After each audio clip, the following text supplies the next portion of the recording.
Bali ito talaga yung binalikan ko dito mga bossing, yung simbahan na to dahil nagtinda nga kami ng gulayan dito sa gilid. Dati kasi mga bossing may pale-palengke dito sa may gilid, ngayon nga ay wala na. Ito kasi yung mahirap sa broken family mga bossing dahil kung san-san na nga lang tayo tumitira.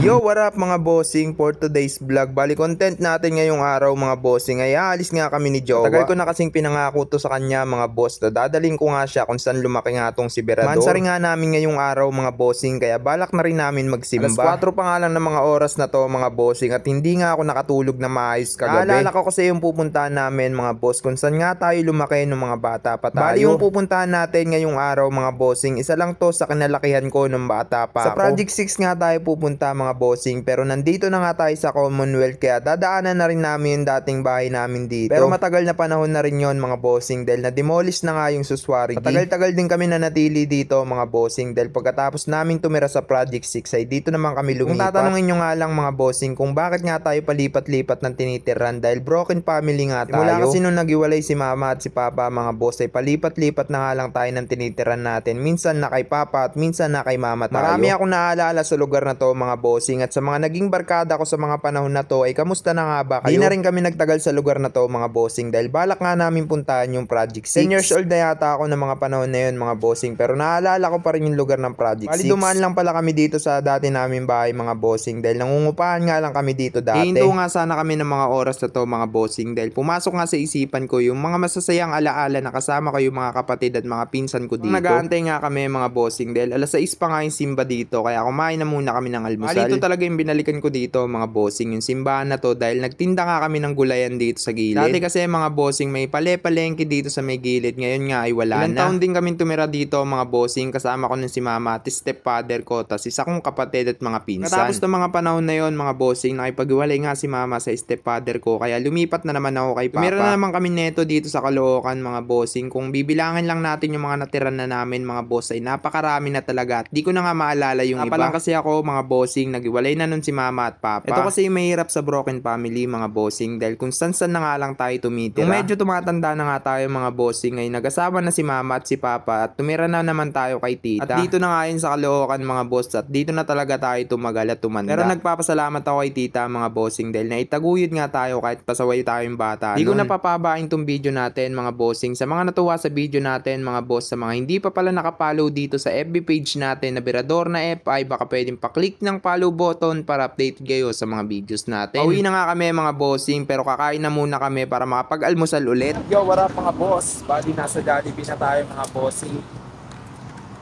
Helmet mo. Ay magdalang helmet oh. Ano yung boss? Ba't di ka nagdadala ng helmet?